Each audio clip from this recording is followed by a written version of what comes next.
Engineering from SGGS Nanded, and he was university topper at the Swami Ramananda Tirth Marathwada University, Nanded. Sir got All India rank 554 in the GATE CS exam. Sir has done his MS research in computer science and engineering from IIT Madras. As well as Sir was 5 times winner of Outstanding Teaching Assistant Award. Sir has worked as part-time GATE tutor at the GATE Academy. Sir has corporate experience of well-known MNCs such as Intel, VMware, and Amazon. And currently, Sir is working as software developer at Microsoft Bangalore. So now I would like to request our respected director, Professor Dr. J.B. Patil, sir, to welcome Mr. Ganesh Patil, sir.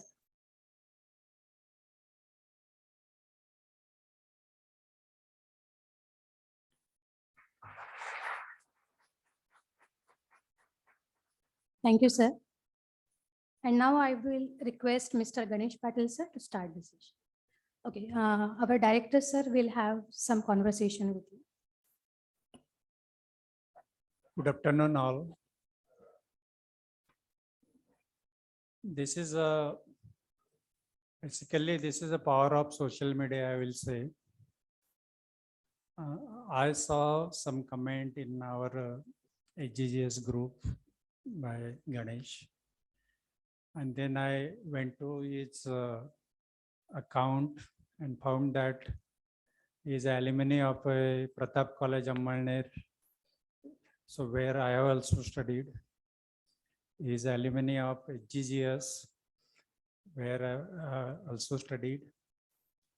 And he is an alumnus from IIT. He is from IIT Madras. I am also an alumnus from IIT Kharagpur.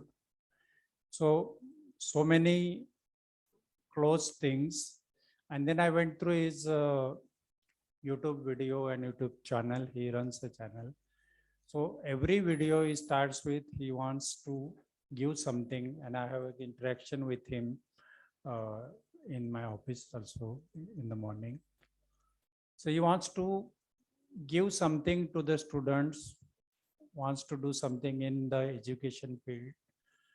And basically he wants to tell the Maharashtrian students, and we are fortunate that he's from our area. So that attachment will be much more. How to go to the product companies. But now, many a times what happens in our college till now, what we are getting placements from, say, TCS, Accenture, all of these are service-based companies. But getting into VMware, Cisco, Intel, Microsoft is still a dream for us. So last year when we got the autonomy, we had a vision that this institute should be known for its coding students. Because when you go through any engineering or anything, whether you are from civil, mechanical, electrical, it doesn't matter.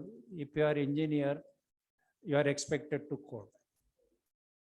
And you are expected to be expert in the code. So what I feel that this is a good start, and those who are working, and normally many times it happens that mechanical students will tell, civil students will tell what is there for me in the coding. Why should I learn coding? So simple answer is, if you go by practical thing, the jobs are there in the coding. And it doesn't matter whether you are from computer or from a mechanical. You take the example of one of our students last year, you might be knowing the Code Vita competition, which is international competition by TCS. So 8 of our students cracked that competition, and 1 student was from mechanical. So it is not that you cannot do that. And many times you have this thing like, I want to go in the core branch. So nothing wrong in that. But practically, the jobs and good paying jobs are available in computer related things. And again, when you see the service based companies and the product based companies in IT also, there is a tremendous difference. I think Ganesh will be the in better position to tell. And he has done so many things in because he has worked in most of the top companies, and he tries to tell how to crack those things from the step by step things. So I think he will give that information to you. And because he's from Amalner, he will be available for us anytime you need. So that is not that assurance I can give on behalf of him. So I think instead of giving much time, I will hand over to Ganesh. Thank you.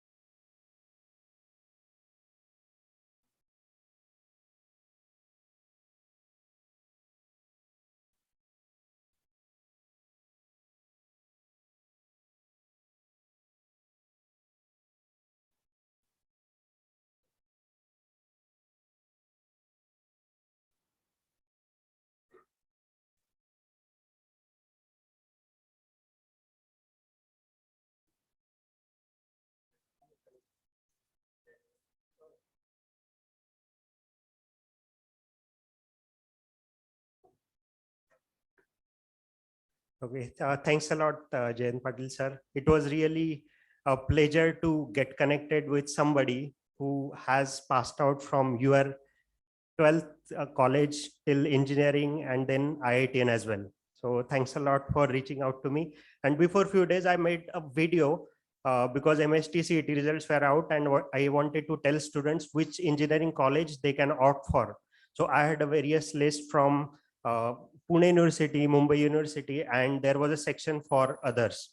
And in that list, RCPIT was the first college which I mentioned there. And it happened like almost 10 to 15 days back. And I'm really honored to be here giving you a talk and share my experience. The college which I mentioned as a go-to college for 12 students. So thanks a lot for inviting me here. So let's start. So I want to begin this webinar, or not webinar, it's actually quite delighted to be physically present here. So let's begin with a small story. This story is about a British cycling team, and from 1906, the cycling events are getting conducted in the Olympic events. So this British cycling team had never won a single gold medal till 2003. So in 2003, they appointed a performance coach. His name was Greg Braille. So he had a thinking that if you analyze a problem, think about it, consider all the ways in which you can achieve the solution, and with this approach, you can conquer anything. So he applied the same strategy to that particular team. So from 2003, he started working to improve the performance of British cycling team. He made improvements in all the small aspects which nobody had ever thought of. He rubbed the alcohol on their tires. He made the cycling seats to be more comfortable so that fatigue will be less. He changed their clothes. He experimented in the wind tunnel, what sort of clothes should be cyclists wearing so that they don't have to experience the air pressure. So he experimented all that. He changed their mattresses, pillows. He appointed a physiotherapist who used to teach the massage techniques so that recovery will be faster. He painted their trucks with white color so that they can spot even a single particle of dust, and they can clean and then they can sleep. So all these such small improvements led to a very big results. In 2008, when the Olympics were conducted in the Beijing, 60% of the medals were won by British cycling team. So just imagine in almost 100 years, they never won a single gold medal. But in 2008, they won 60% of the gold medals out of all the cycling events which are conducted. They kept improving. They improved the bar, and in 2012, when the Olympics were conducted in London, they actually got 6 gold medals, out of which 5 were world record that time. So just imagine, in 2003 that team was so mediocre, but in 2012 they are winning medals with world record. You might have heard about the Tour de France event, which is the biggest cycling event. So obviously till 2013, none of the person from British cycling team won that event. But from 2013 to 2018, if you even Google it now in Wikipedia, you will see from 2013 to 18, consecutively they won 5 times. So just imagine, with thinking, analysis, and proper action, you can achieve anything. This applies to all the students, all the corporate people. Whenever you go, wherever you go, this story will be applicable for you. So as a student, you should always seek out the improvements, how you can improve yourself, how you can make your studies, how can you be better in your studies or the placements or any goal you are trying to achieve. So this was like a small story, and I hope it inspires you all. So we can actually divide all the engineering students into 2 categories: people who want to go for higher education, and another category of people who are looking for jobs, only jobs, right? And there might be third category who want to build their own startup, that we can talk about after our webinar. So mostly I'll be focusing on the students who want to pursue post-graduation and who want to pursue jobs. Jobs, not only ordinary jobs. You should always aim for higher things. Whenever you study something, always chase to the excellence. Then only you will make a history.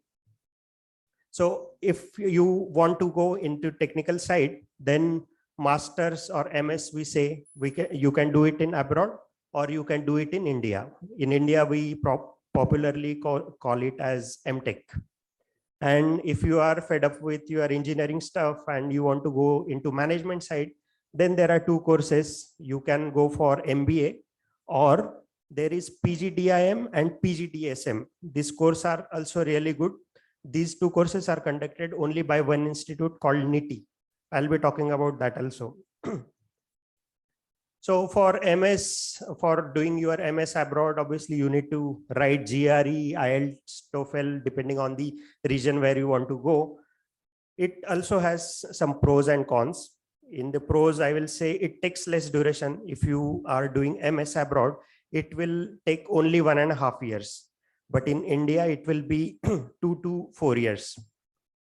Okay, and another pros is you can get the job in that respective country after you complete your masters. So that is another advantage. If you want to relocate to abroad, this is the best thing which you can do. After joining job, there will be so much competition. There will be so many people waiting to go abroad. So that time it will be little tough, but this is the best chance where you can just complete your masters and immediately join the job. But there are also cons, like getting scholarship is tough. Not always you get the scholarship. You need to apply for loan because the fees might be quite higher, and living abroad has its own issues. So as a normal student, as an Indian citizen, I urge that you should stay in India. There are amazing institutes in India as well. Those are known as IITs. I have studied at IIT Madras, and I wanted to show you some glimpses about IITs. First, I completed my engineering in HGGS Nanded. HGGS Nanded was 47 acres. And if you don't know how big is 47 acres, let me tell you. Sir might be already knowing. So there are a lot of hostels. For girls, it's 100% hostel occupancy in the same building. It has a very good cricket ground.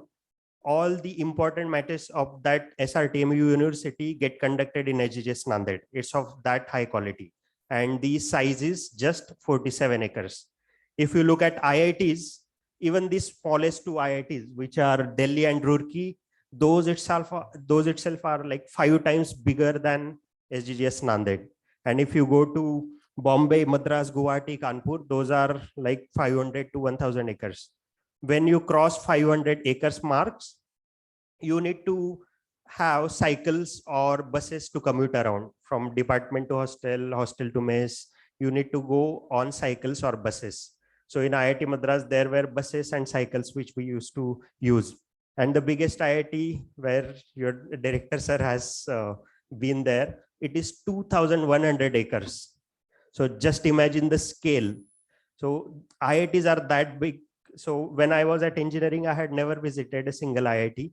I visited only after my GATE results. And that time I saw the enormousness. And that time even YouTube was not there. Nobody had shown how IITs look. And I had never gone to any IITs. So I just wanted to show you some glimpses from IIT Madras campus. This is the main entrance. And once you go, you find a board. Our campus is beautiful, drive slow and enjoy it. Okay, you will get to know why it is written so. In our normal day-to-day life, what kind of animals do we see on roads? Dogs, buffaloes, cows, right? But at IIT Madras, you will see deers, black bucks, and just not in one or two, they will be in herds, like a lot of them, and they will be freely roaming around. And if you bring your famous Khandesh famous chiuda, then all these monkeys will come into your hostel, so to eat it. So be careful. So that's the cafeteria of computer science department, and that is the CSB, computer sciences block, computer engineering department, we can say. Okay, as I said, you need cycles, so there will be a lot of cycles. Buses, obviously they will be free. And this point is very famous. It is called as Gajendra Circle. From all the departments and hostels, it's like a junction. At night, the campus looks really amazing. You should definitely visit any IIT for this. In rainy season, the beauty of the campus will be at the next level. In IITs, you get a lot of facilities. Almost every hostel has a music room. So if you are interested into music, you should definitely try to aim to go into IITs. There are a lot of instruments in the music room like drums, keyboard, guitars, and the sports facilities are also good. In IIT, every December, inter-IIT sports competition is conducted. So if you are into sports, you will definitely like it. This is the swimming pool. There are 2 swimming pools. One is Olympic grade swimming pool. Almost all IITs have Olympic grade swimming pool. And the adjacent one is for like normal people like us. Then these are some sports facilities like football, squash, tennis, well-equipped gym. Not only IIT Madras, but all other IITs are also equally beautiful. These 2 top pictures are of IIT Roorkee. The bottom 2 pictures are from IIT Delhi. One of the best construction amongst all IITs is of IIT Kanpur. So this is the IIT Kanpur construction. The best scenic IIT is IIT Guwahati. It is situated on the bank of Brahmaputra. So once, okay, you have seen this kind of glory, but what are the pros and cons of doing your masters from IITs? So first thing is you get a stipend of around 12,000 per month. If you go to some ordinary colleges for MTech, you might get stipend after 6 months or 1 year. But at IITs, it will be per month you will be getting the stipend. So basically you will be financially independent. So if you are thinking, okay, my parents need me to go to job as soon as you graduate, but I'll say even joining MTech in IITs, it's kind of a job only because you are almost getting 12,000. So when I was at IIT, the stipend was around 8,000.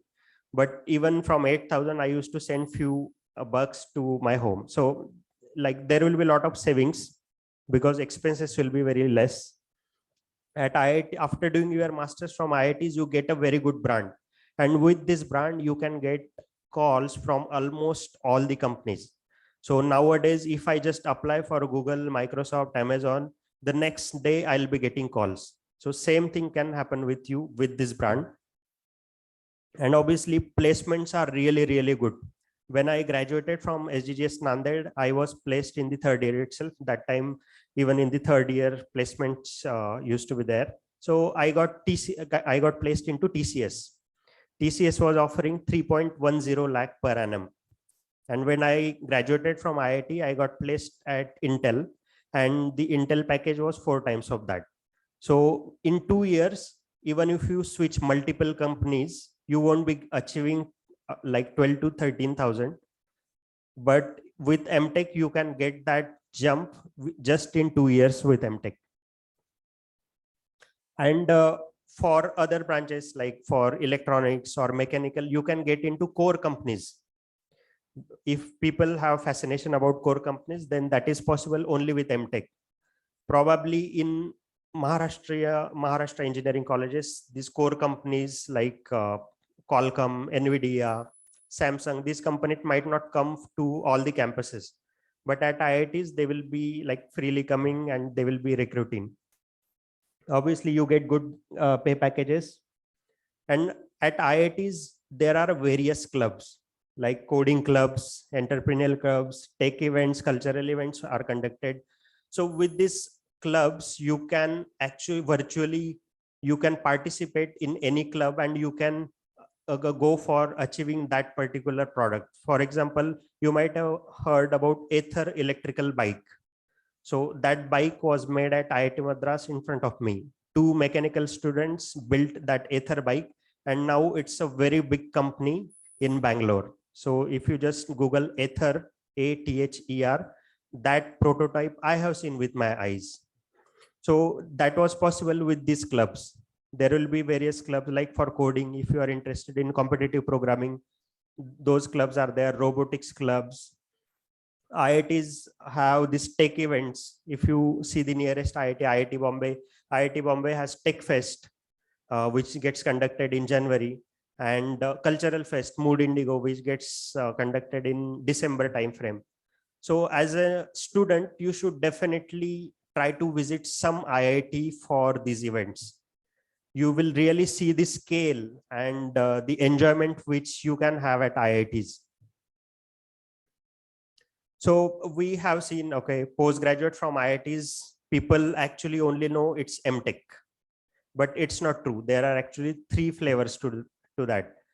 MTech TA, MTech RA, and MS by research. These 3 things are there. For that, obviously, you need to write GATE and you need to have very good percentile in GATE, very good all India rank. So first thing is MTech TA. TA stands for Teaching Assistantship. It's time bounded course of 2 years, and you will be doing 10 courses, means 10 subjects you will have to complete, and 1 project. So that project will be generally in the second year, and first semester you take 4 courses, second you take 4 courses, third semester you take 2 courses, and final year will be only for project. So that is the timeline for MTech TA. There is also MTech RA. It is called as Research Assistantship. It is available only in IIT Bombay. You will be allocated to 1 professor who will be doing some research in particular area, and you will be assisting him in his research work. You will be publishing few research papers. That kind of stuff happens in MTech RA, and MTech RA also has requirement of 10 courses and 1 research project, and it is time bounded to 3 years. It needs 3 years. Third course is MS by research. So MS by research, you will have to complete 5 courses and you will be allotted to 1 guide, and he will expect, okay, you have to do 2 research papers, 3 research papers. That completely depends on the guide. So people who are interested in the research, they can definitely go for this MS by research course. Even if you are interested in the placements, all the MTech TA, MTech RA, MS by research, all the students sit together for placements, and company wise there is no difference.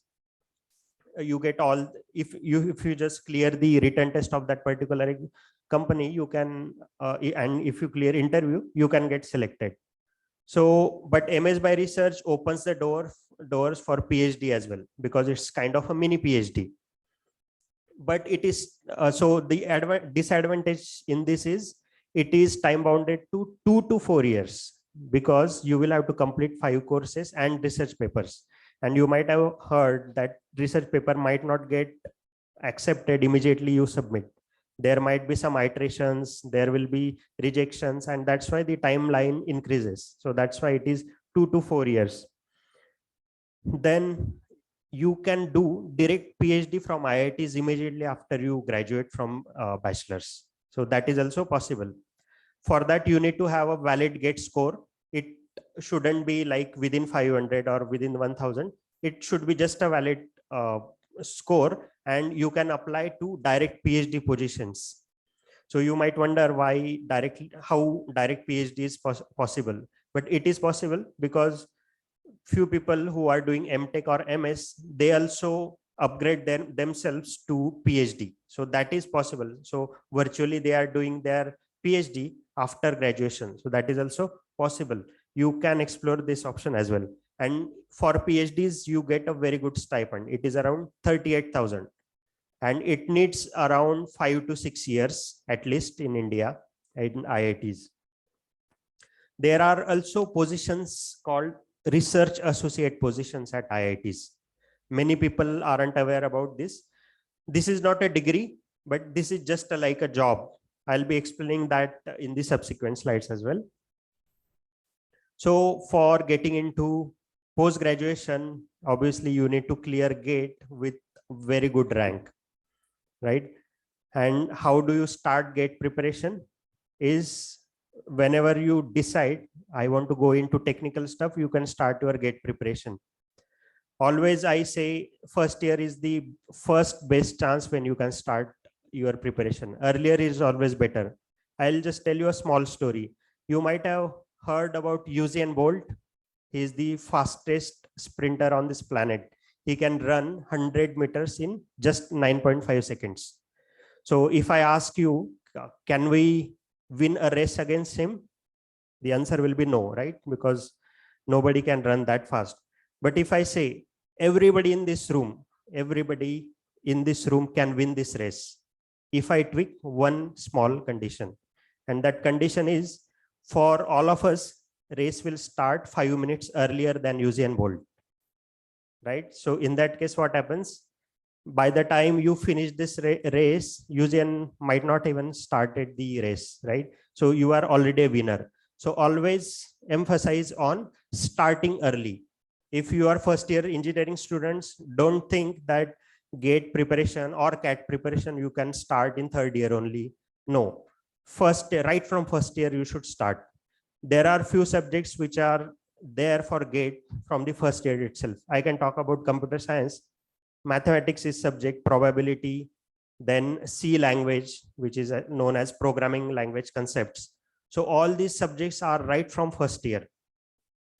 And your job preparation and GATE or CAT preparation, those are not two separate things. For jobs, you need to do quantitative problem solving, right? The way the problems are asked in the CAT exam. Same thing you need to do in GATE as well, because in GATE there are 15 marks question based out of quantitative and English.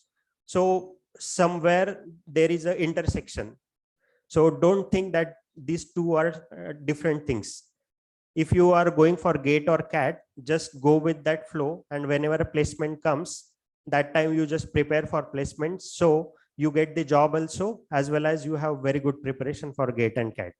So that strategy you can follow. For cracking any exam, 3 points are must. First is knowing the syllabus of that exam. Second is question pattern and previous year question papers. And third is reference material. With these 3 things, you can virtually clear any exam in this world. So always start your GATE or CAT preparation with the syllabus, which is on the official website for your branch, and try to find out all the previous year question papers. and then then the reference material comes in. So for computer science people, there is a very good academy called GATE ZIL. So this academy is from Indore. So at IITs, I'll tell you very interesting thing. There are two colleges in India, only two colleges in India whose students will be in groups in IITs, in all the IITs. From SGG, one is SGGS Nanded from Maharashtra, which is like a very proud thing because this college is from Maharashtra. And second is SGS ITS Indore. These two colleges, if you see any IITs, right? If you ask randomly some person, if he's from MP, he will be from SGS ITS, or he might have attended this GATE ZIL Academy. Earlier, this ZIL Academy only, it was offline, but nowadays they have started online batches also. So it's really a boon for students or the current students who are actually studying remotely. So why don't you join this ZIL Academy? Because the number of hours at ZIL Academy is lesser than the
hello. Yeah. So this is not the advertisement for ZIL Academy or something like that. Even I don't teach there, but most of the students are unaware about this very good academy. That's why I wanted to bring to your notice that this is really a very good academy, and you can join online courses, and I'm pretty sure you will crack GATE Computer Science. And this is only for GATE Computer Science, not for any other branch. For other branches, there is a very good GATE institutes called as ACE Academy. It's in Hyderabad, but nowadays they do have branches in Pune, Bangalore, and various places. But Hyderabad is like a main branch. So if you get a chance to go to ACE Academy during your vacations, you can complete your crash course. So if you are from other branches like mechanical, ENTC, or electrical, you can join this ACE Academy. For computer science people also it's good, but in case you don't get ZIL Academy or you don't like, then you can join ACE Academy. So from SGS Nanded, there will be a lot of people in IITs, as I said. Continue. Okay. So as I said, there will be a lot of people from SGS Nanded, right? So most of the people actually go to ACE Engineering Academy for GATE preparation during the vacations. And that's how we had All India rank in 2008, computer science, Rakesh Pimplikar. He was my senior, he was All India rank 1. And even in other branches, there were a lot of All India rank 1 till date. If you don't want to go for paid coaching institutes, there are a lot of good YouTube resources as well. So there are 2 YouTube channels which I'll recommend for computer science people. One is GATE Smashers and another is Uncode GATE Computer Science. Almost all the videos are free, so you can avail these YouTube resources as well. Okay, now coming back to research associate or research project associate positions. See, all the IIT professors keep getting the projects from the industries. So they need some manpower to deliver those projects. For that, they keep hiring the engineering graduates. So if you don't get job in MNCs or any other corporate world, you can apply for the research internship positions also. So for that, you need to go to IIT website, go to department, research and sponsors project. So in sponsored projects field, you will see the faculties which are recruiting for that particular project, and there will be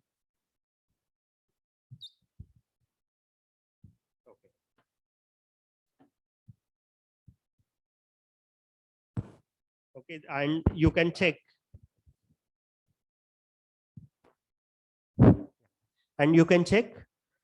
the sponsored project listing and you can apply there. So generally this stipend will be around 25,000 to 35,000. So it's as good as job, but it doesn't ensure you degree. Okay, this is not for degree, it's just for a job. Or there is another way, if you are interested in particular area, for example ML, then you list down all the professors working in that ML field and try to reach them, asking if there are any project associate positions open under them. So most likely they will reply with the answer. So another resource is LinkedIn. Try to find out the LinkedIn profiles of the professors or the area of interest, and they will keep posting the positions on their LinkedIn. So first is professor at IIT Roper. He has posted one JRF position. Second is from IISc. See, this is one paid RA position, 25K month for at least 6 months at IISc Bangalore. So this kind of things you can try. So this was all about GATE. Let's talk about CAT also. If you want to go for, if you are fed up with all engineering stuff, you want to go to MBA. Again, there are multiple branches in MBA, HR, finance, right? So you can choose based on your likings. If you complete MBA from IITs, you need IIMs, you need to write CAT exam, and IIMs are the topmost institutes for MBAs. But at IIMs, the fees will be around 25 plus lakhs. You need to apply for loan. But there is also course by at all the IITs, almost all the IITs, they offer MBA program, and the fees will be less than 10 lakh for 2 years. This option you can explore. For that, you need to write CAT exam, and all IITs will conduct their own written test or interviews. It is called as Department of Management Studies, DOMS.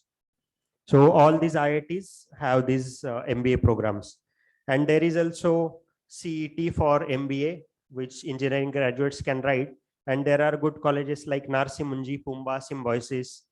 But just note the placement packages offered in IIMs versus IITs versus Maharashtra MBA colleges will be significantly lower. As you come down, the order will be really less, like order will be too much, and you will get very less packages if you go for Maharashtra colleges for MBA. So always achieve very big, like always try to aim good institutes and good CAT score.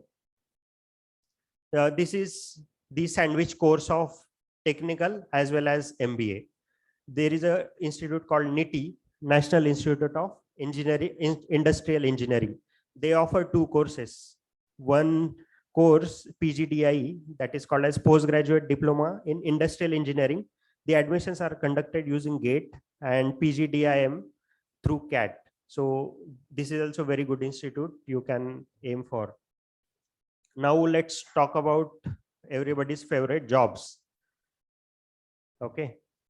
So there are basically, you can divide all the software companies or any other companies into 2 groups: service-based companies and product-based companies or core companies. Generally for electronic, we call it as core companies like NVIDIA, Samsung, Intel. All these are core companies for electronics.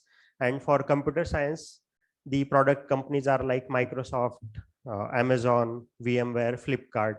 So the basic difference between service and product based is, service based companies offer services to some organization, but product based companies offer services directly to end users. For example, have you seen any product by Cognizant, that Cognizant has launched some chipset or some website? No, because Cognizant offers services to, let's say, SBI, and SBI in turn offer services to us. So in product-based companies, it is always company to directly end users. So there is very subtle difference between these two type of companies, the hiring process, the expectation levels. Let's talk about service-based companies first, and then we will move to product-based companies. I will tell the advantage of product-based companies after we discuss the service-based companies.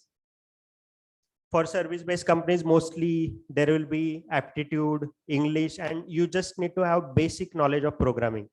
That is enough.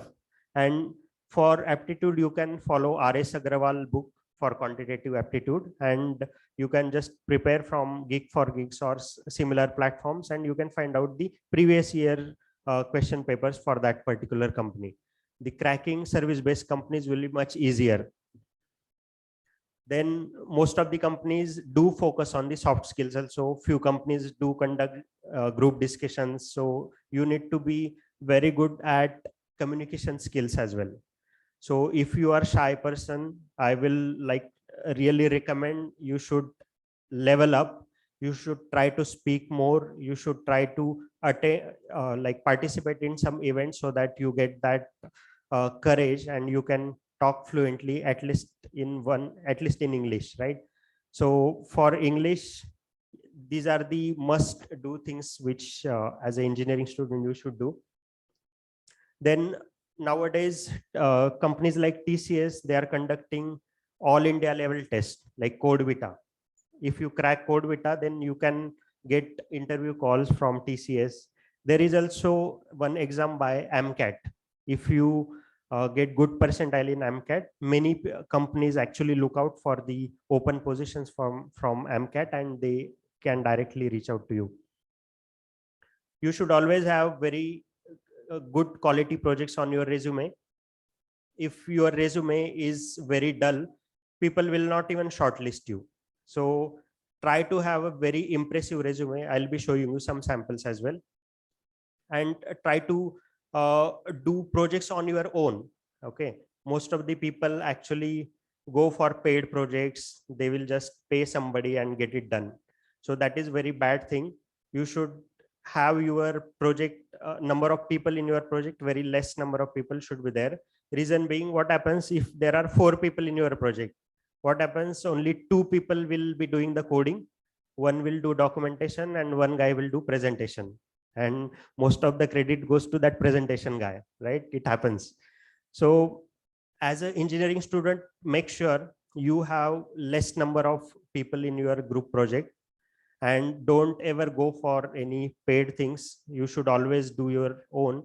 At IITs, we used to have assignments, okay? And these assignments were kind of a mini project only, but only single person should be there. Group assignments were not allowed. And all these assignments are thoroughly checked by the TAs. So you don't have any chance to copy paste something. Once there was an incident in the BTech that somebody copy pasted the code and entire batch got very less grade in that subject. So these things keep happening. So always do on your own. And I have advice to all the professors here as well. So if you see the efforts are made in the project, and see by with your experience, you can easily guess this is a paid thing and this has been done by their own. So always uplift those kind of people who have actually done on their own as compared to seeing the flashy things which might be paid. Then on your resume, you should have more number of projects. You should do more number of projects. One of my senior had 12 projects when he actually was applying to Wipro during my SGGS days. 12 projects, and he was technically so good that any company will be excited to take him at any time. He was that good. It was all because of projects. So always make sure you are doing your own projects. You are doing good documentation of that. Good report should be there. And once you have more number of projects in your resume, the questions will be diverted to that project questions instead of other questions, right? That is one added advantage. Another must do thing in your engineering is paper presentation or research papers. When you go to some technical event in other colleges, okay, for paper presentation, two good things happen. One is you get courage to talk in front of people, you get fluent in English. Second thing is you will mention that thing on your resume. So when interviewer comes up, he sees your resume, okay, you have done paper presentation at, let's say, PICT. Okay, he will be immediately jumping to that question. So all your other questions will get diverted to your paper presentation, which you already know about very well. And you can directly talk about that presentation, and 10 minutes will be gone in that. And recruiters only get 10 to 15 minutes to judge you when they actually come to off campus for placements. And the interviewer might be completely from different background. He might be a textile engineer and he might be interviewing some ENTC guy. Okay, this happens. So will he ask about VLSI or Verilog? No, because he doesn't know anything about it. He will just look at your resume. He will see the paper presentations. If you can do research papers, that is even better. But I know it's bit hard at graduate level, but if you can, then that is also a very good thing. Extracurricular activities, people mention I won a gold medal in my 4th standard in running event. Okay, is that a extracurricular activity? No, the extracurricular activity should be quite relevant and should be quite recent, unless you actually went to some national levels in your school life, right? So all should be very like relevant. You might have done that in your engineering, right? Those things should be there. Along with that, you should be thorough with programming languages, at least one or max two. Generally, in our first year, we have C language for everybody. So C language you should definitely know, and one object-oriented programming language you should know. For example, Java. So Java you should know, and the theoretical concept of that particular language also you should know. For example, if I ask you what is inheritance, because in interviews, in service-based companies interviews, they will ask just theoretical questions as well. What is inheritance? What is exception handling? Those kind of questions will be there. So you should be thorough with all the theoretical aspects as well. And along with that, prepare 1 or 2 theoretical subjects also. I used to prepare computer networks and operating system, because operating system everybody uses, and question will be like common, what is multi-threading and other stuff. In computer networks, some people will ask, okay, what are the different layers of TCP IP? So those will be standard questions. For going to product-based companies, you should just make sure this list is well checked when you are going for your interviews in service-based companies. Sorry, not product-based companies, service-based companies. Now let's move to the product-based company strategy. This is of my area of interest. Okay, so let's talk a bit deep on this. There are multiple benefits of product-based companies over service-based companies. The first is better work quality. See, some MathWorks is the company which develops MATLAB. Service-based companies might be using MATLAB and providing some service, but people who are working in the company which is developing MATLAB, just imagine the core work which you will be doing. At Microsoft, we work on Power BI. Okay, Power BI, many service-based companies use for their dashboards, but they are just using our product. They are not contributing to Power BI coding. And at Microsoft, we are actually building that. So just imagine the quality of work. Microsoft Teams, you might have used in these COVID times. So Teams is getting developed there. We are just not using it, we are developing there that product. So this is the quality of work. Product-based companies have very good work-life balance. Generally, service-based companies provide services to US or UK companies. Their timelines will be when it is 12 o'clock, there will be 8 o'clock in the morning. So the shift will be like 12 to 8. And there might be multiple shifts for US people. That there will be shift from which starts at night also. So in service-based companies, this shift working is there. But in product-based companies, since we are directly giving products to end users, we don't have to work in shifts. So generally just 9 to 5 is the proper timing, which is as per our biological clock. And just one tip, in service-based companies, if somebody asks you, if are you going to, are you ready to be working in the shifts? Just say yes. Okay. Many people actually say no, and they get rejected. So this happens in service-based companies. So just say yes, but you would never know you will be working in shifts or not. So product-based companies have awesome facilities, which I'll be showing you, and product-based companies give very, very good packages. In TCS, I just came to know that TCS offers 3.36. When I graduated in 2009, it was 3.10. And if we just take the inflation rate of 6%, it should have been much more than 5, right? But it is still 3.36. So just imagine you are actually being undervalued at service-based companies. But in product-based companies, sky is the limit. There are many companies like Amazon, Flipkart, Walmart, they pay you above 30 lakhs nowadays. So just imagine if you are starting itself is more than 30 lakhs, where will you reach after 10, 15 years? Okay, but that doesn't happen in the service-based companies. So this is the office where I work nowadays. This is the Microsoft Bangalore office, very good building. All these facilities, all these foods are free. There are cookies, namkeens, fruits, tea, coffee, cold drinks, everything is free. In service-based companies, you won't get these many facilities. At the max, you will get a cup of tea or coffee. That's all. At product-based companies, you can invite your family members to visit. But in service-based companies, it is not there. In service-based companies, you will have some dress code, okay, formal shirt, pant. But in product-based companies, there won't be any dress code, very employee-friendly companies. There is massage chair also if you are feeling fatigue. See, these are all sports facilities in a corporate world. See, in Microsoft Office, these are the facilities like volleyball court, basketball court, football court, music room, cricket pitch, running track, all these facilities are there.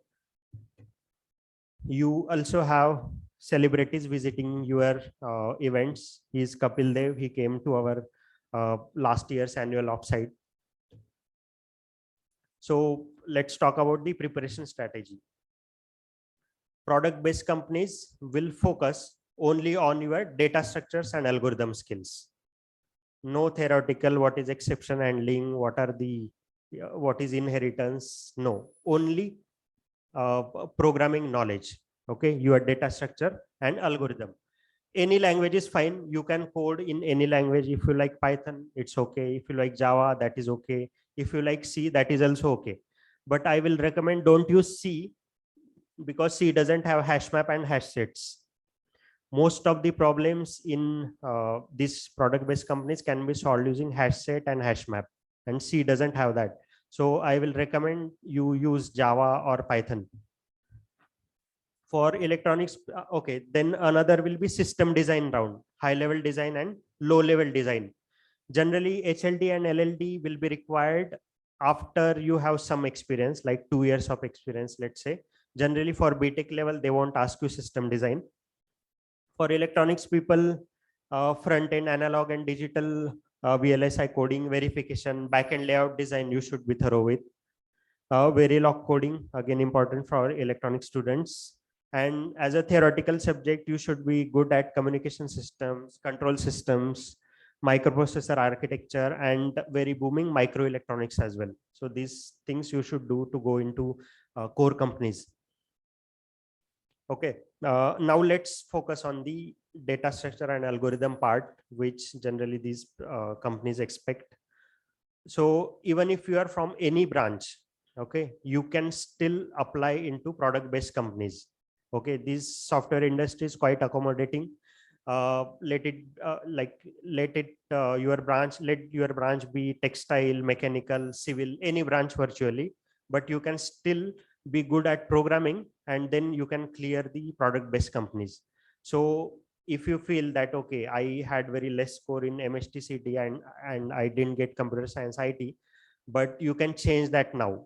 You can go for data structures, algorithms, be good at it and apply to product based companies.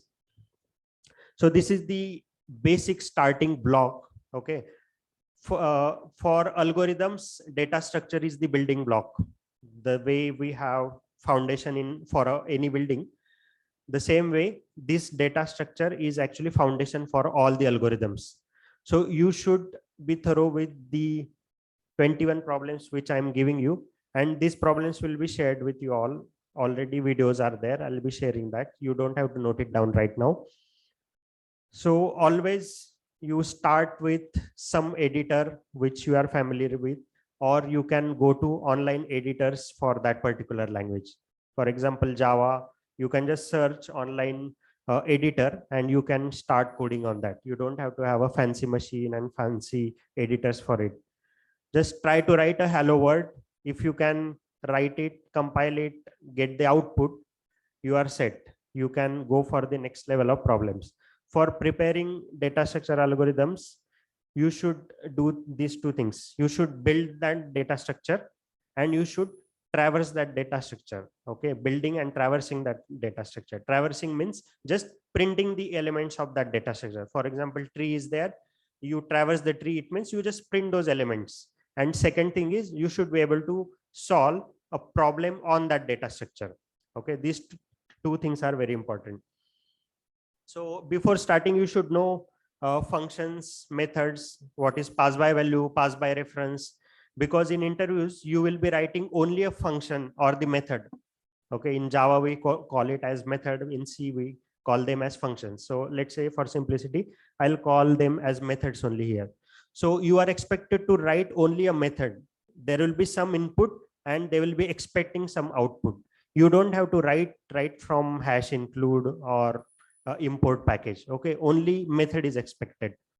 So you write a sample array program and print all the elements of that array. Now you solve the problem which will sum all the elements and it will return the sum in to the calling function. So what will be your input? Input will be your array and return type will be the integer, right? So this is how you can solve array problem. Now similarly you can do binary search on the sorted array, and LeetCode is a platform everybody might be knowing. On LeetCode, you will have to just write a method of that particular problem and it will run across various test cases and it will validate your program against them. So LeetCode is a very good platform. Try to solve some problems on the LeetCode. Similarly, move on to strings. Write some string with some basic library functions like string length, strcat. Okay, I just remember one funny incident from my BTech second year data structure algorithm. There was a Viva and the external asked, can you write strlen, strcat on your own, or you will have to use the library functions only. The person who was with me, he said, no, sir, we have to use those only. We can't write on our own. And sir said, okay, you can go. He was very happy. And then I said, no, we can actually write those things on our own also. Those are only for our benefit and for saving time. Then he asked me to write that and I couldn't write that. Okay, so those things kind of keep happening. So just make sure you actually write the string programs with library functions and solve this problem. Given two strings, find out if they are anagrams of each other. Anagram is the string which doesn't differ by any character, only positions will be different. So take two strings as input and return true or false based on whether they are anagrams of each other or not. Similarly, go for 2D arrays, matrix, and find an element in the row wise and column wise sorted matrix.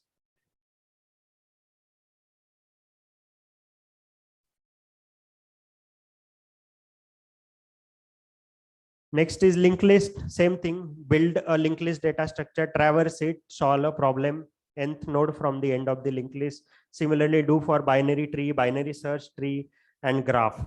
Okay, topological sort is very important problem. And similarly do for try data structure. Again, a very important data structure. Then try to find a word in the dictionary, hash map and hash sets. So all these 21 problems, if you do one by one, your foundations will be built.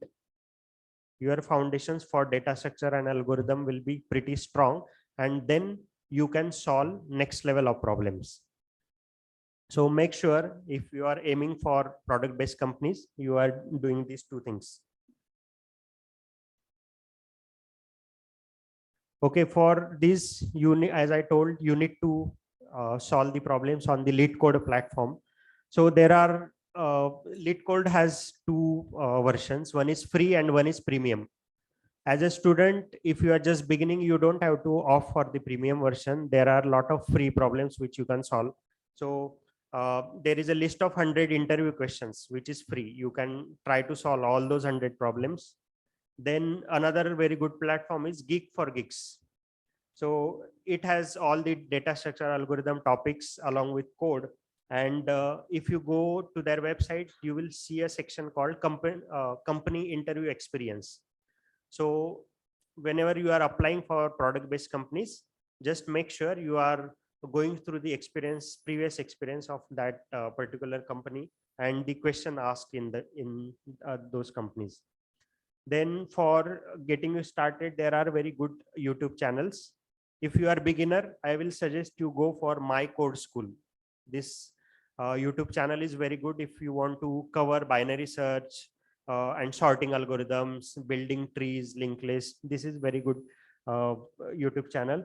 Another is for advanced level of algorithms like left view of binary tree, right view of binary tree, some linked list hard level of problems. You can follow Vivekananda Khade algorithm every day. This is also very good YouTube channel. For system design, you go for Tech Dummies by Narendra L. All the system level design questions like design of a Uber, design of Twitter, all these questions are covered in this channel. And for system design, another one is by Gaurav Sen. So these 4 YouTube channels you should definitely go and check out. So let's see how you can make most out of your engineering. Okay, just if you are interested in coding, do a lot of code, build a lot of cool projects. See, there are people get confused in two things. One is competitive programming and one is like interview preparation. Okay, companies will not ask you competitive programming problems. They will be asking you the interview questions. So you have option. You can either go for LeetCode kind of thing where you will be focusing only on the interview level of problems, or if you are interested, you can go for competitive programming also. But my sincere advice is, if your friend is doing competitive programming on CodeShape or somewhere, you don't have to do that. Okay, these two are two different ball games altogether. If you are comfortable in the interviews questions LeetCode, just do a lot of LeetCodes. And nowadays people have really uplifted their game. So I have seen LinkedIn posts where students are completing 1000 problems, 800 problems, 600 LeetCode problems. And just like imagine 600, 800 solving LeetCode problems is very tough. If you even do one problem per day, it is actually difficult, but people are actually doing that within 1 year. So just imagine the competition, the scale at which it is growing, and it has been possible because of all YouTube channel, the guidance, the platforms which have come up. So you can't be just ordinary. You have to do something extra. Then only you can crack these good companies and you can sustain. Most of the service-based companies will have a entry test. After you get selected, there will be 3 months of training, and before deploying you to the project, they will conduct one test, and many people actually get eliminated from that step also. The reason being, you haven't focused on computer fundamentals, data structures, algorithms, and programming basically. So make sure, even if your goal is something else, but make sure you are doing these two things. One is very good at programming and theoretical concepts as well. Then do projects on your own. As I said, Okay. Then internships. Okay. Very important aspect in your engineering. Always try to do at least 2 internships. One you can do in IITs and another you can go to some corporate industry for your internship. There are again benefits of mentioning that in your resume, because you would have worked on the real-time projects. So company will be ready to hire you because you already have experience of the industry. So I'll talk about how to get internship into IITs. So all the IIT professors will be posting their internship positions on their webpage. So he is a professor from IIT Madras.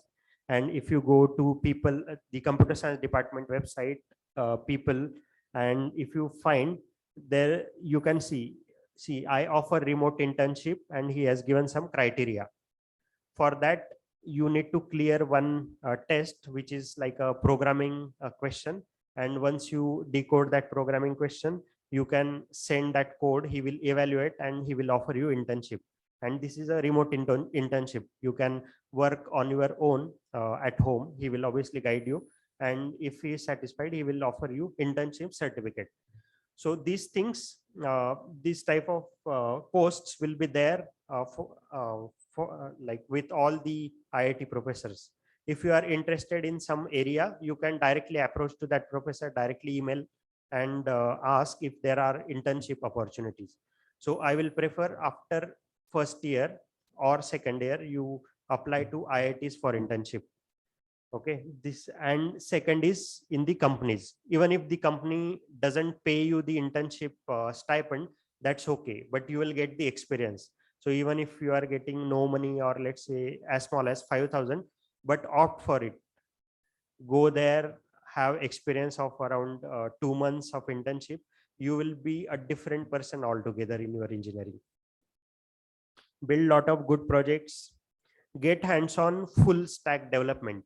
Okay, full stack development is what backend plus front end. So you should be knowing the frameworks like Spring Boot, and in the front end you should know HTML, CSS, JavaScript, React.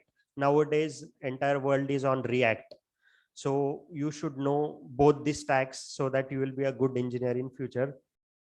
You should know Git and debugging. So virtually any branch student will be deploying their code using Git. Even if you think you are mechanical, you are nowhere related to coding, but it's not so. See, if you are from mechanical background, you actually have very added advantage, mechanical and electrical. See, nowadays, all the vehicles will be shifting to electrical vehicles, right? So in electrical vehicle, what requirements will be there? There won't be requirement of IC combustion. Okay, there will be requirement of automation. And if you are mechanical student and if you can do coding, so you are actually expert in the mobile industry. You can do designing also, you can handle automation also, and future is all automated things, right? If you have heard about Tesla, right? Tesla gets driven automatically. It has been possible due to the combination of your computer engineering, VLSI engineering, IoT, and mechanical engineering. So if you are from different branch, actually you should take it as a very added advantage as compared to CS and IT people. Yeah, and if you get a chance, you should always contribute to open source projects. That will uplift your resume, and companies would definitely like if you are contributed to open source. Okay, some tips on your resume writing. See, many people actually send out resume in the doc format, docx, right? It's very, actually what happens if you have Office version 2016 on your machine, and on my system it is, let's say, 2019, the formatting will change. So always share your resume in the PDF format, convert them into PDF and then only share. Make sure there are no spelling and punctuation errors. Many people do this thing, right? They actually, after end of the line there should be dot, and after that there should be space, and then next line starts. But many people end the line with space, then give the dot or like punctuation mark, and then they don't even leave the space. So those kind of errors shouldn't be there on your resume. Ideally, your resume in your BTech, it should be only one pager resume. I'll be showing you one sample very good resume as well. Mention all the projects, languages and technologies which you are comfortable with. Just for the sake of mentioning, don't mention if they ask you questions related to that, and if you are not able to answer, then it will be a very bad impression. So this is the power of consistency. I like this slide very much. Okay, see, 1:365 is just 1. If you don't improve every day, you will be, after 1 year, you will be just as it is. If you degrade your performance every day just by 1%, after 1 year, your value will be almost 0. But now consider a case of improvement. If you are planning to improve yourself only 1% a day, okay, let it be like spending less time on mobile, or playing playing less amount of time, giving to games or something like that. Okay, if you are improving yourself every day by just 1%, you will be 37 times better in 1 year. So just imagine, whatever you are, after 1 year, 2 year, you will be 37, 76 times better than what you are currently today. So always look for the improvements. And so that's all what I had. And all these slides, all these presentations are uploaded on the YouTube channel. So my YouTube channel, my mission is to uplift Maharashtrian students in the education field. Most of the students, like high school level students, college level, and 11, 12, they don't get proper guidance sometimes. So I think if I give that knowledge using my YouTube channel, their future will be secured. They will get to know more things. So I run this YouTube channel. All the videos are free. There are various playlists for high school students, for 11, 12 students, and for BA, BSc students. All videos are in Marathi language. And for engineering students, all the videos are in English language. So this presentation I have already given few times, and that is uploaded there. All the way slides are also there. So just search on the YouTube, learn from IITian Ganesh Patil, and make sure you check out the playlist for engineering students. So if you go to my channel, you should see this particular webinar which I gave to Pimpri Chinchwad College of Engineering recently. And this was all how to get into Amazon, because 32 students from PCCOEP had got internship opportunities. They had cleared the internship test and their interviews were due. So I have like handcrafted a list of around 50 problems, because I have also conducted interviews for internship positions and SDM positions when I was at Amazon, and I know what kind of answers do they expect, what kind of leadership principles do they expect.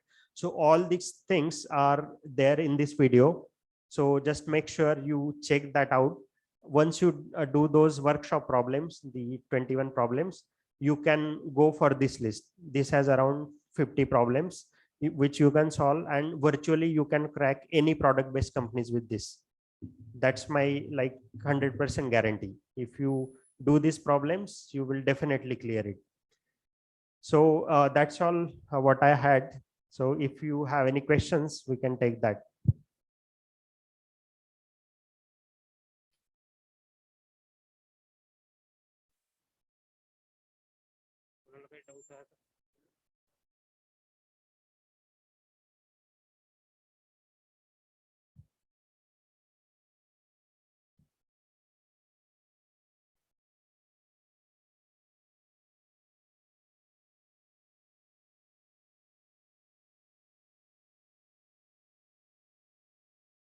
No questions?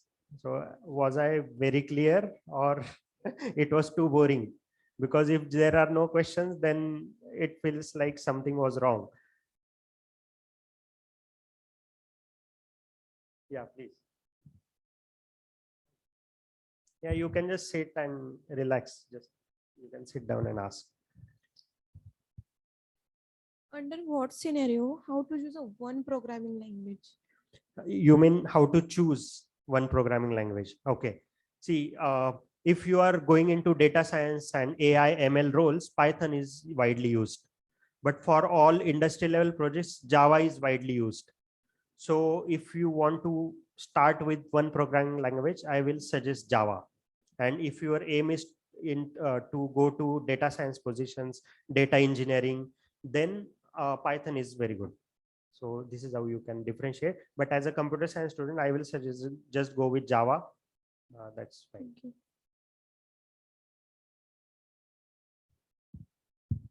You share some tips and tricks for GATE preparation to get good rank.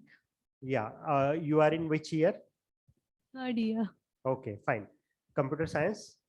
Okay, very good. See, computer science, most of the subjects in GATE are from third year. Your theory of computer science, computer networks, computer organization might be in the second year itself. So there are, like, I remember compiler construction. I think 6 subjects are from third year. So see, without joining coaching institute, I think it is little tough. Okay, honestly, even I had joined ACE Engineering Academy for my GATE preparation, and this is how I could clear. So just make sure you join that Zeal Academy or ACE Academy or some other academy which you are familiar with or comfortable with, and do lot of previous year question papers. See, GATE has been there for around like 2 decades at least, or more than that. So there will be like 20 plus question papers at least.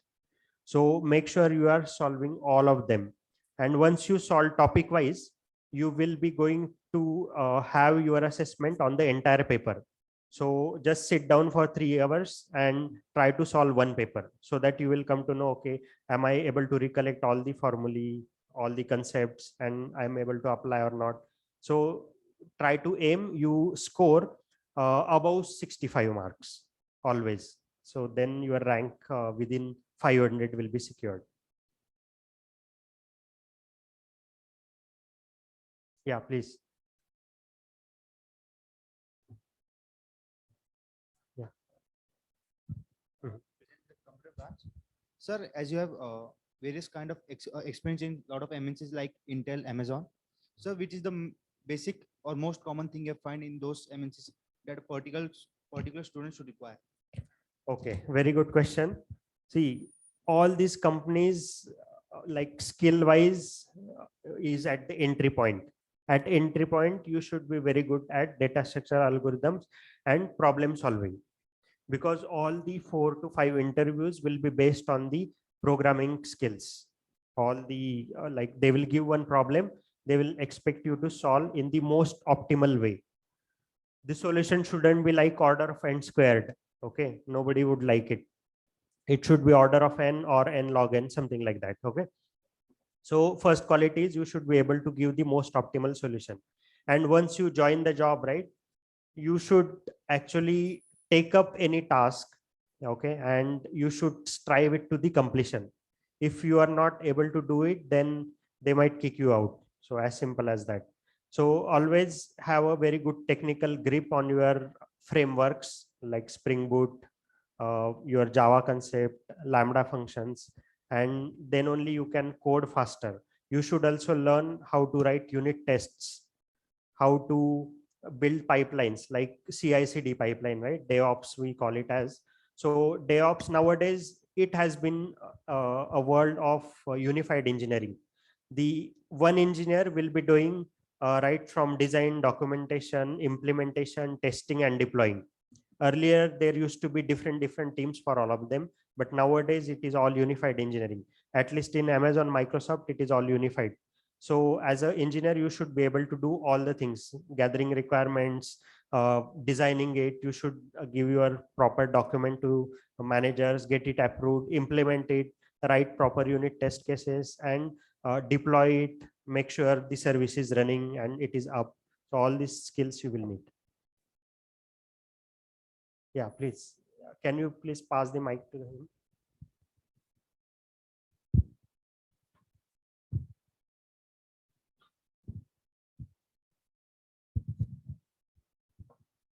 Sir, my question is what things we do different for get place in the product-based companies? Because there are many people means from various colleges, Mhm. like means grade means and from Right.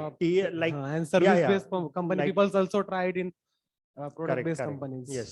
So hence, what thing we do different? Mhm. We means we are we different Right, from right. Yeah, got your question. See, obviously there will be a lot of competition. There will be a lot of people from tier 3, tier 2, tier 1 colleges, from service-based companies who are trying to get into product-based companies. Only one thing you will need. You should be very good at data structures and algorithms, and you should be able to solve the problems in the stipulated time. For that, you need to do a lot of lead code.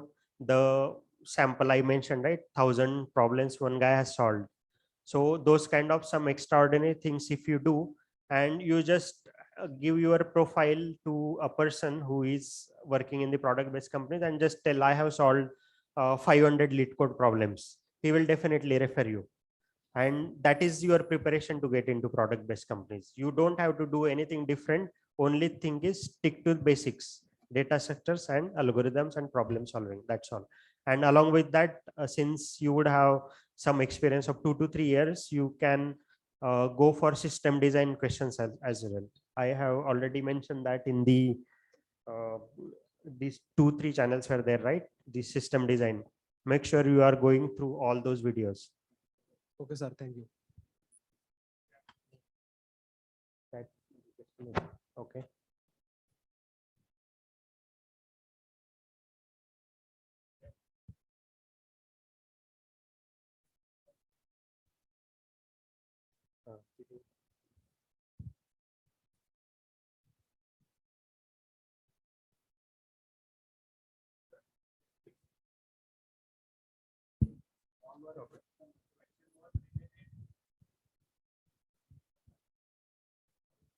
He can upgrade to, okay. Nowadays TCS has 2 flavors.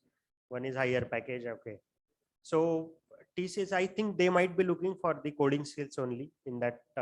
Actually, I'm not very, like, first time I heard that there are 2 flavors in TCS as well. Earlier, I was just knowing last finalist to selected in TCS for Ninja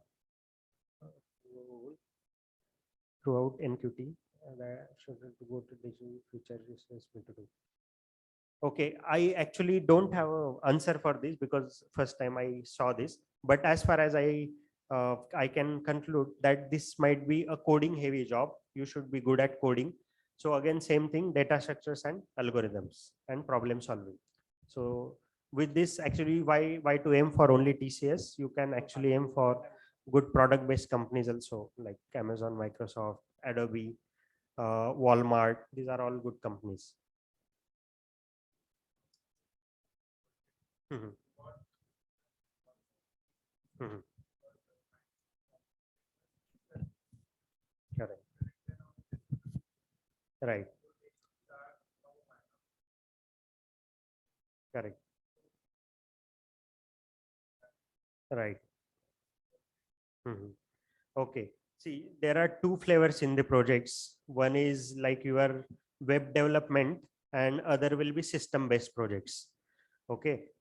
So the actually word is moving to all web-based things, and system-based are also there, like robotics and other stuff. But the simple thing or the majority of the work in the industry will be on the web-based projects as compared to system-based projects. So if you can implement, uh, let's say, online shopping portal, online banking portal, but make sure it is of that high quality that if you deploy that project, it should just run as it is. Okay. I remember when we actually did the SBI portal kind of thing, the online banking portal in my 3rd year, we didn't even have the checks for the authentication. Like, as a password, there was no minimum requirement or special character requirement.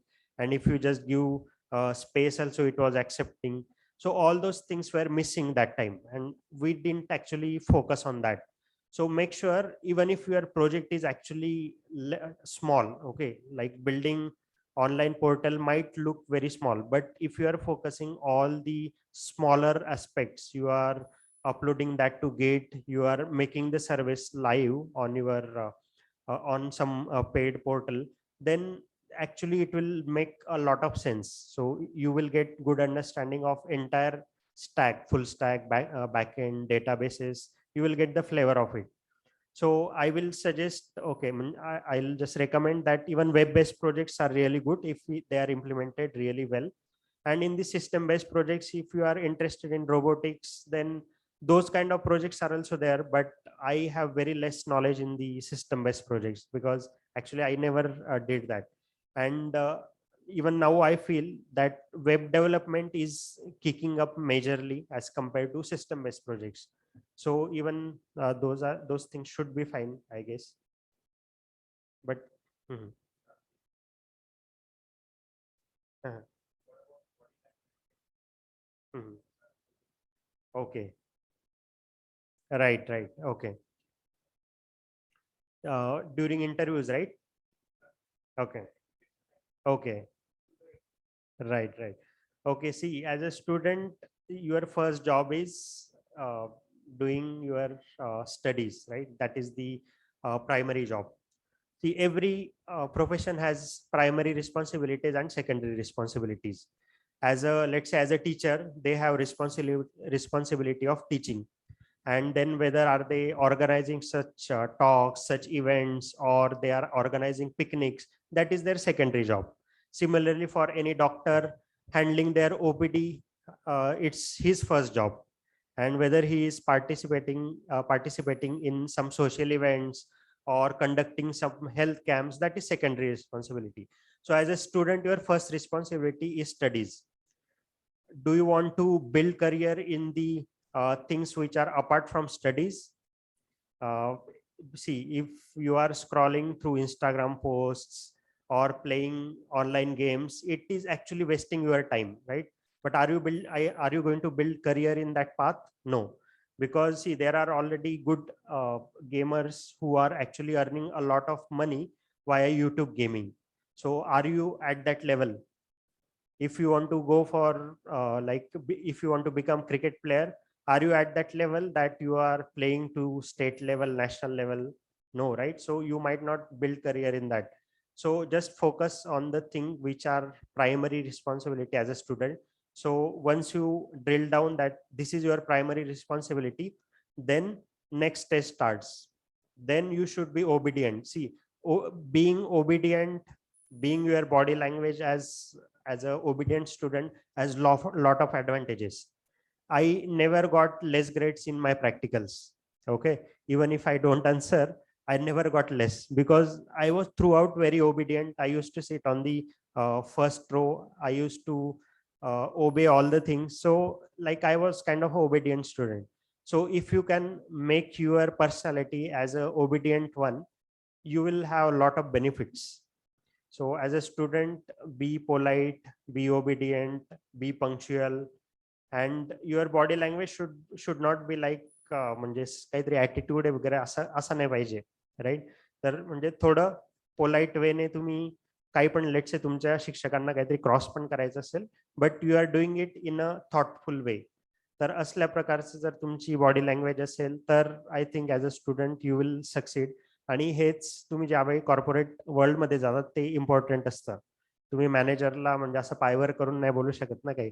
तर as a obedient तुम्ही राहायलाच पाहिजे throughout your life. आणि obviously there are lot of things to learn. तर आपण काही always टॉपला नसतो, आपल्यापेक्षा पण एक बॉस असतोच कोणीतरी. सो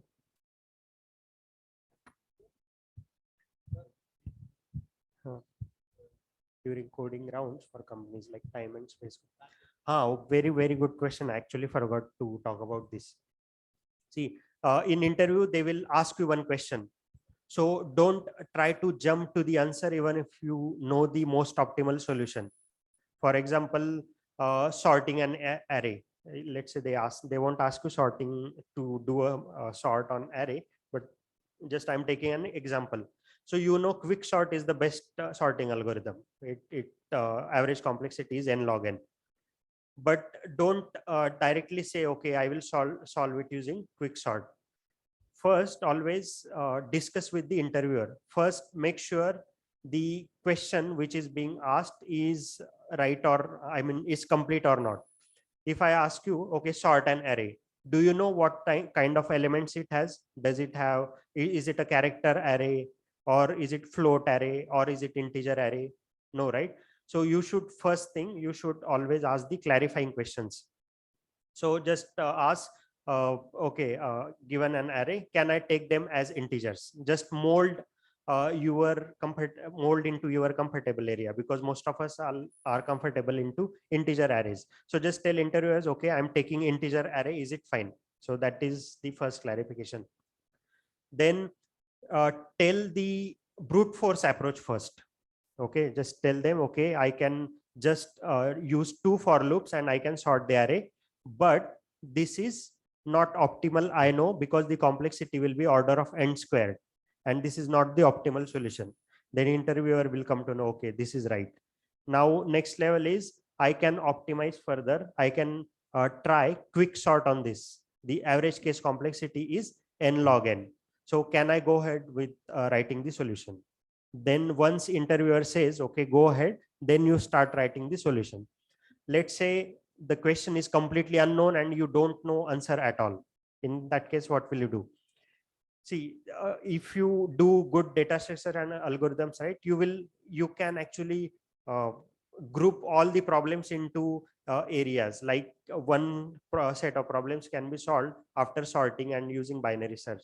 Another set can be solved using hash maps. Another set can be solved using hash sets.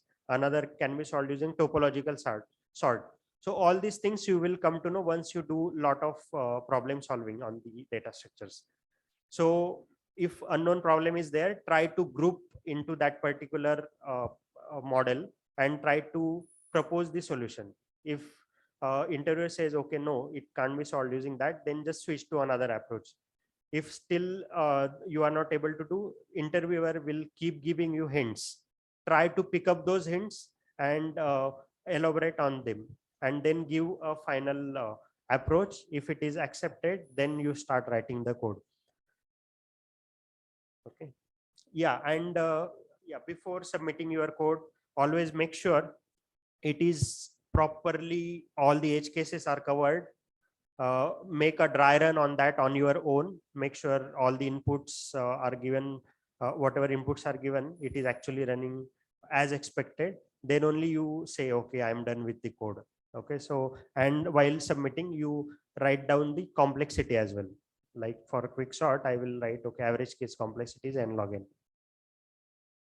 Sir, is it necessary for us to have knowledge or working experience of React or any other framework to get into product-based company? No, absolutely not. Product-based companies are as I said, quite welcoming.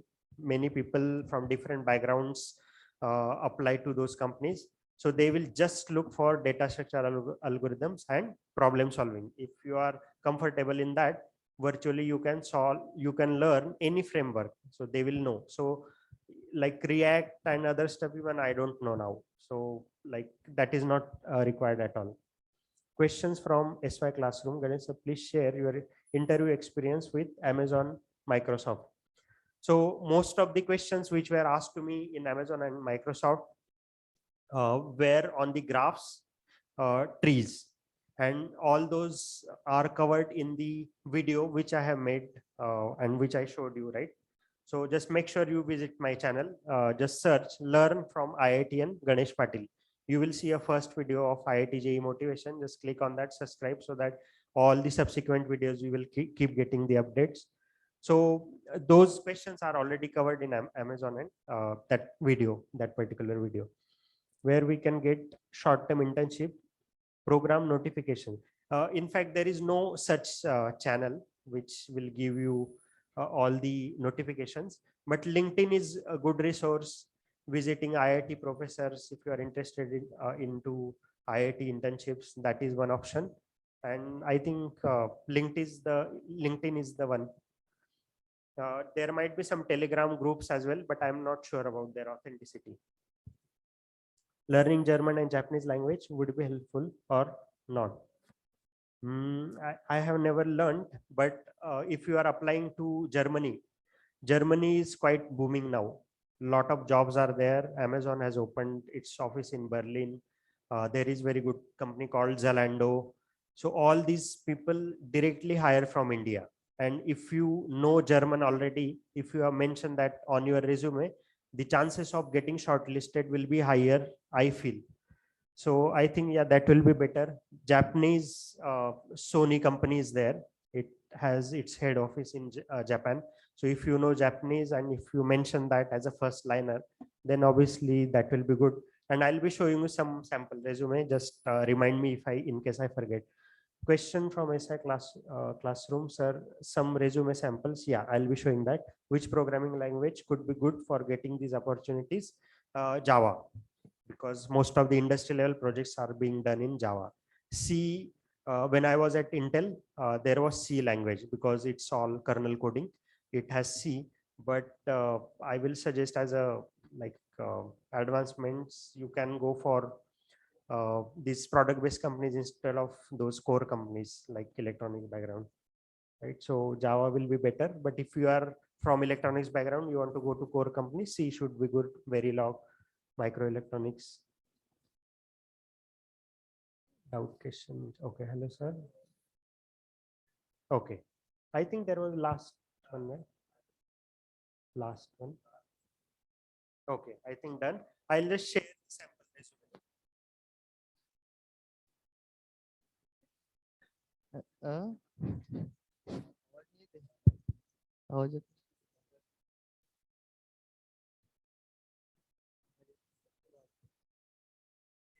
So this student is from PCCOEP, and he has a very good resume. It's one pager, and see, all in the entire page he has covered his skills, achievements, the projects, the internship experience, the schooling where he did.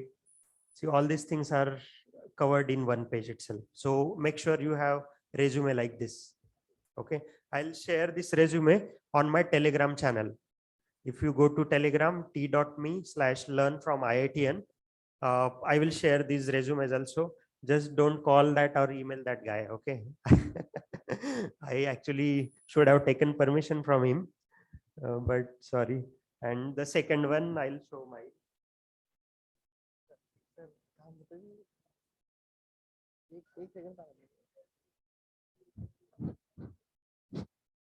Okay, this resume when I applied to Microsoft. Okay.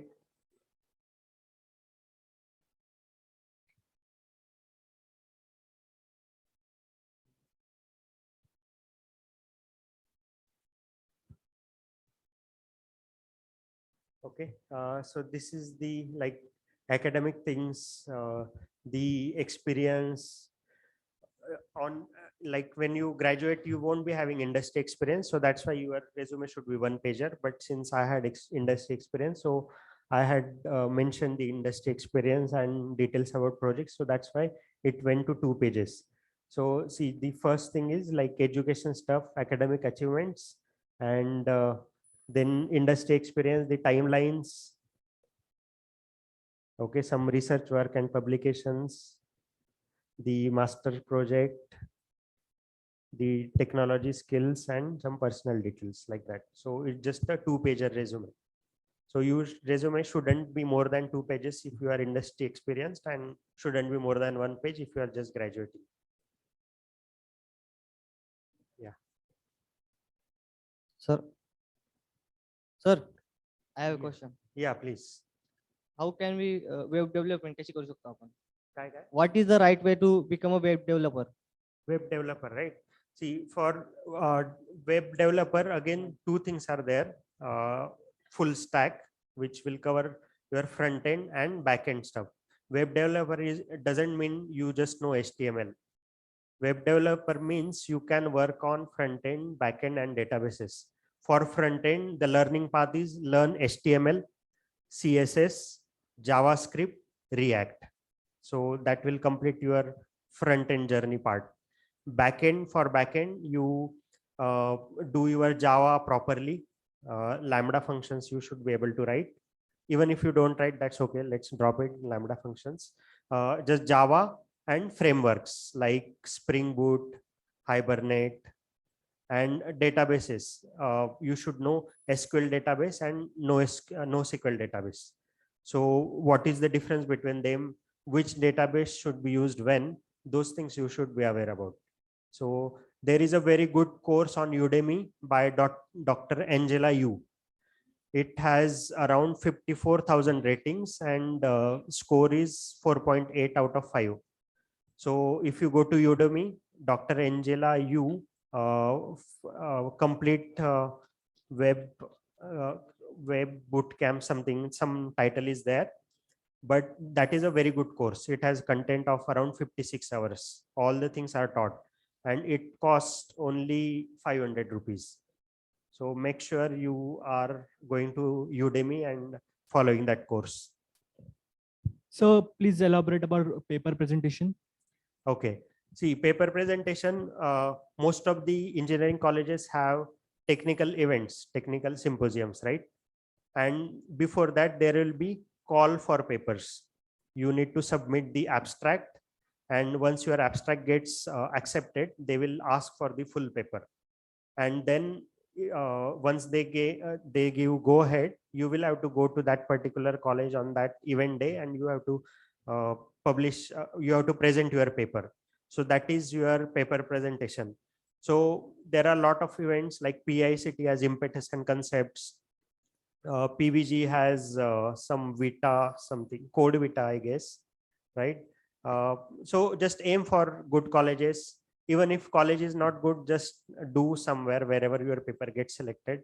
Just keep pushing to many colleges and wherever you get chance, just go there, present it and have that in your resume. And topics could be anything, right? Like any virtually anything you can pick up. Yeah. Yeah, please go ahead. Okay. Okay. Mm-hmm. Okay. Mm-hmm. Okay.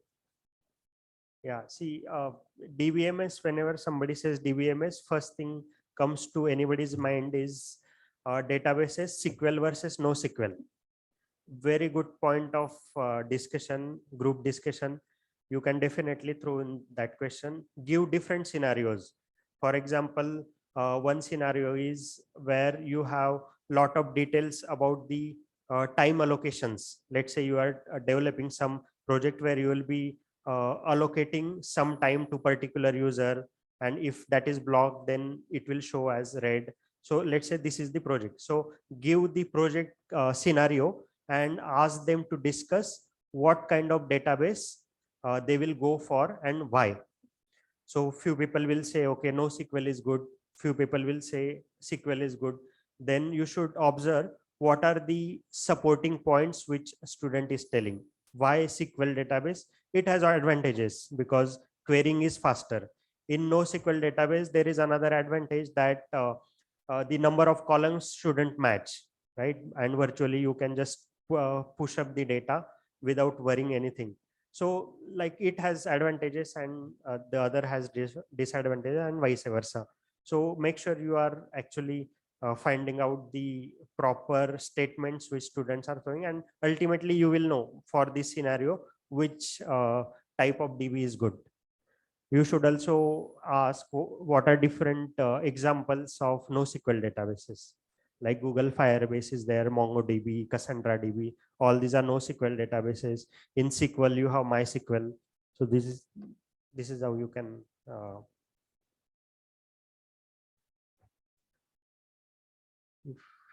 Which one? What if we don't go for internship? Will only projects can give better placement offer in product-based company?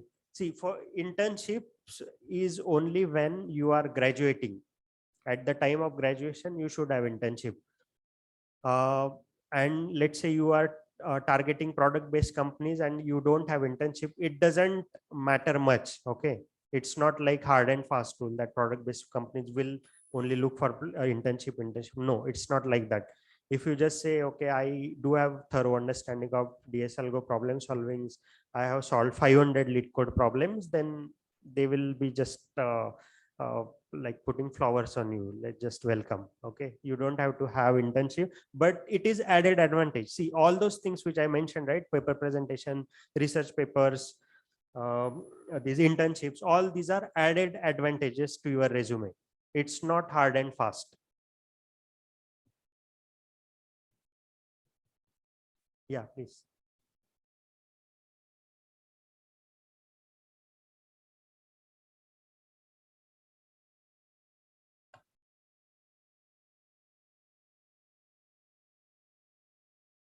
Yeah, did. You changed multiple jobs from Intel to VMware, Amazon, and now Microsoft. So, was your reason for changing purely financial, or is there a stigma attached to someone working at a company for too long? Okay, there is no stigma attached. If you see Microsoft people, there will be people who have been there for 20 years, 25 years. Okay, so there is no stigma attached as such. The reason I changed my jobs is when I was Intel, it had been 3 years, and the project in which I was not giving me much exposure to the actual software skills which I wanted to learn, like web development, the database interactions. It was all C and kernel level. There weren't any database involved and as such. Then while switching job, I got VMware. So VMware opportunity looked good. It was Python based, and performance engineering was there. So I explored that, and with 3 years, I felt okay, that's very good. I can move on to the next roles. Then I moved to Amazon. At Amazon, even though Amazon has a very good name, but the culture is very different. It's very hectic, and many people don't like it. Microsoft has very good work-life balance. So the reason for switching from Amazon to Microsoft was purely work-life balance. So this is how I made my decisions.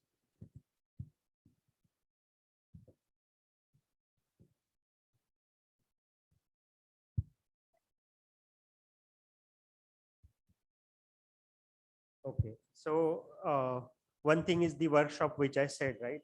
So those kind of workshops will help all the levels of students to build their building blocks. That is the first exercise which you can have for all the students.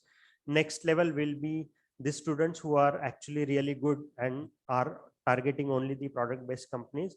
For them, the next level starts. In that, you like I can guide you the problems which you should give them to solve, and you can have their weekly updates, what kind of problems they solved. And as a teacher, you can also have the sessions like these kind of problems can be solved using DFS.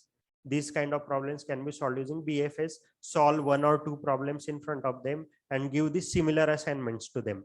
So with this, week by week, you will cover almost all the like dynamic programming, DFS, BFS, tree, hash maps, everything you can cover in 3 months. So in 3 months, the students who are really interested will actually get very good exposure to all the problems, and they can definitely clear product based companies. So that, and another is I hope nowadays there are no writing assignments. Okay, that's very good because it takes actually a lot of time, and just give students opportunity to work on individually or in a group of max of 2. And please don't judge a student based on the finishing which they have come up in their project. Just focus on the learnings which they have done, or make sure it is not paid project which they just got it from somewhere or copy pasted. Always ask some tricky questions. If I want to change this, what will you do? So that time, if somebody has copy pasted, then he will not be able to answer. Yeah, So please. what are some common mistakes or misconceptions that you had during your engineering journey that you can tell us so we can avoid them? Okay. Let me remember. I like my engineering college. See, having good connect with your seniors is very important. I had that, but many people avoid interacting with their seniors. But as an engineering student, you should be in contact with all your seniors who have gone to industry or in third or final years, so that you can get guidance. So for example, when I was in second year, that time itself, after second year of engineering, I did my GATE coaching from ACE Academy. So that was all due to the guidance from the seniors. So this one mistake you can avoid, that you should be in touch with the seniors. This is one thing, and be open to all the opportunities. If you think going abroad is good, doing MS is good, do that. If people are running behind the competitive programming and you are not doing it, don't have that FOMO, fear of missing out. Just do whatever you like. If you like building good projects, that is also good. If you like solving lead code problems, that is good, because ultimately that will be asked in the uh, companies.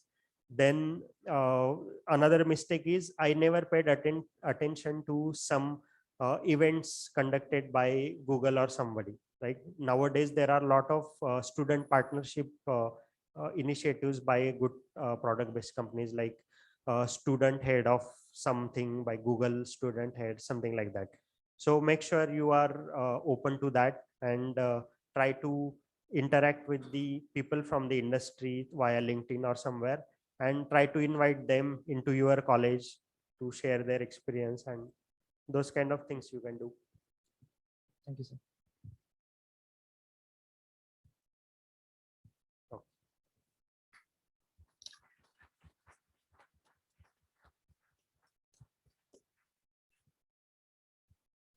Okay, so obviously this was a very wonderful session. So on the behalf of RC Patel Institute of Technology, Shirpur, I would like to thank Mr. Ganesh Patil sir for this excellent and knowledgeful session. So I hope that this will be useful for all of our students in their placements as well as preparation for placements. Thank you very much.